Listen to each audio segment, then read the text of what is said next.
नमस्कार जय जगन्नाथ वंदे ओडिशा जननी। एबे सबुआडे चर्चा जे बजार रे मटन नाम रे मिलुछि गोमांस एवं ताहाकु न जानि पारी हिंदू माने खाई चलछंती। तेणु आजिर आलोचना रे आमे एपरि एक उपाय कहिबु जाहाको अवलंबन कले आपण आपणक परिवार तथा बंधुवर्ग अजाणତରେ ମଧ୍ୟ କେବେ ହେଲେ ଗୋମାଂସ ଖାଇବେ ନାହିଁ। ଏପରିକି ଏହି ଉପାୟ ଦ୍ୱାରା ଆପଣଙ୍କର ଆଗାମୀ 14 ପୁରୁଷ ଗୋମାଂସ ଠାରୁ ନିଜକୁ ଦୂରେଇ ରଖିପାରିବେ। ଏହି ଉପାୟ ବିଜ୍ଞାନ ଭିତ୍ତିକ ଅଟେ, ତେଣୁ ଭିଡିଓଟିକୁ ଶେଷ ପର୍ଯ୍ୟନ୍ତ ଦେଖନ୍ତୁ।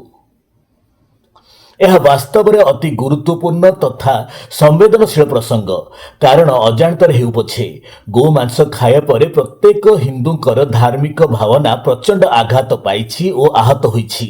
ସମସ୍ତେ ଶଙ୍କାଗ୍ରସ୍ତ ଓ ସମସ୍ତେ ବିବ୍ରତ ଯେ ଭବିଷ୍ୟତରେ ଏପରି ଗୋମାଂସ ଖାଇବାରୁ ସେମାନେ କିପରି ନିଜକୁ ନିବୃତ୍ତ କରିପାରିବେ ଏବଂ ଏହାକୁ କିପରି ଭାବରେ ସେମାନେ ଏଡ଼ାଇ ରଖିପାରିବେ।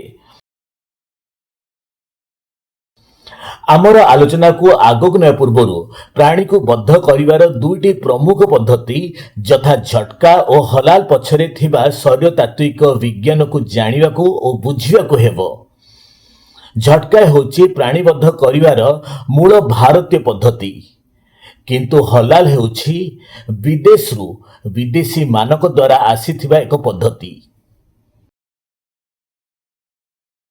द्वितीय पार्थक्य, भारतीय पद्धति झटकारे प्राणीर बेकर उपर पटरू गोटे अस्त्रर शक्त चोटरे मुंड गंडी को संपूर्ण रूपे परस्पर ठारू अलग कर दिया जाए, किंतु हलाल पद्धति रे प्राणीर बेकर तलपटू केवल किछि अंश कटा जाए जो मुंड गंडी परस्पर सहित संलग्न रही थाए, अलगा हुए नहीं। तृतीय पार्थक्य, भारतीय झटका पद्धति द्वारा बेकरे थिबा मेरुदंड और सुषुम्ना कांड बा स्पाइनल कॉर्ड को किछि मुहूर्त बा किछि सेकेंड काटी दे जाई थाए, फल रे शरीरर स्नायु ठारू मस्तिष्क अलगा हो जाई थाए और शरीर जंत्रणा को जानिया पूर्व प्राणीर मृत्यु घटता है। किंतु वैदेशिक हलाल पद्धति द्वारा बेकरे थिबा मेरुदंड को और सुषुम्ना कांड को छिन्न न करिया द्वारा प्राणी बहु समय धरी जंत्रणा रे छटपट होई थाए एवं गला रे थिबा धमनी गुड़िक कटिजिबा द्वारा रक्तस्राव होई होई विलंब रे प्राणीर मृत्यु घटता है।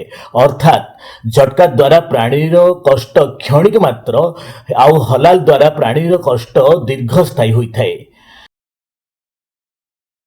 चतुर्थ पार्थक्य, मूल भारतीय पद्धति झटका द्वारा प्राणीर मृत्यु हठात होइथिबारु ताहार कौनसी हार्मोन क्षरण होई न थाए, किंतु हलाल द्वारा मृत्यु धीरे धीरे और विलंबित होइथिबारु एवं एथिरे अत्यधिक कष्ट होइथिबारु प्राणी शरीर रे तीनिटी प्रकारर हार्मोन क्षरण होई थाए, यथा कॉर्टिसोल, नॉर एड्रेनालिन और डोपामिन।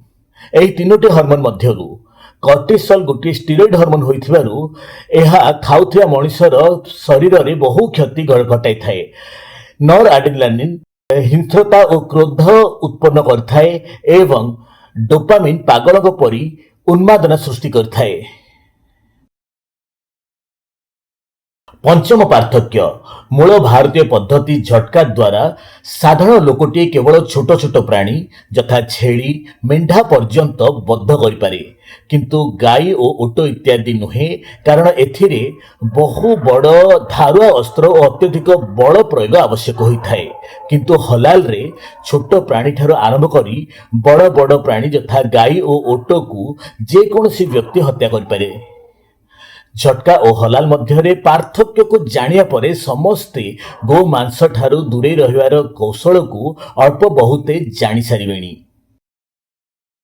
जड़े व्यक्ति जेकोसी धर्म होना कहीं ताहार अधिकार रही जे से निजर धर्म को पालन करिवो एवं धर्मर सुरक्षा मध्य करिवो। एथिपाई जदि संख्यालघु संप्रदायर धार्मिक पुरोधा माने नियम करदेले जे सेमाने केवल हलाल मांस ही खाइबे, केबे हेले झटका खाइबे नहीं, तेबे सनातनी संप्रदायर धार्मिक पुरोधा माने मध्य बहु पूर्वर नियम करिवार थिला जे सनातनी माने ଯଦି କେବେ ଆମିଷ ଭକ୍ଷଣ କରନ୍ତି ତେବେ ତାହା କେବଳ ଝଟକା ଦ୍ୱାରା ବଦ୍ଧ ହୋଇଥିବା ପ୍ରାଣୀକୁ ହିଁ ଗ୍ରହଣ କରିପାରିବେ। ଝଟକା ପଦ୍ଧତିରେ ସାଧାରଣ ଲୋକଟିଏ କେବଳ ଛୋଟ ଛୋଟ ପ୍ରାଣୀକୁ ହିଁ ବଦ୍ଧ କରିପାରେ ଏବଂ କେବେ ହେଲେ ବଡ଼ ପ୍ରାଣୀ ଯଥା ଗାଈକୁ ବଦ୍ଧ କରିପାରେ ନାହିଁ। ତେଣୁ ଜଣେ ବ୍ୟକ୍ତି ଯଦି ସଂକଳ୍ପ ନିଏ ଏବଂ ପ୍ରତିଜ୍ଞା କରେ ଯେ ସେ କେବଳ ଝଟକା ପଦ୍ଧତିରେ ବଦ୍ଧ ହୋଇଥିବା ପ୍ରାଣୀକୁ ହିଁ ଖାଇବ, ତାହେଲେ ନିଜକୁ ଗୋମାଂସ ଠାରୁ ସମ୍ପୂର୍ଣ୍ଣ ଦୂରେଇ ରଖିପାରିବ।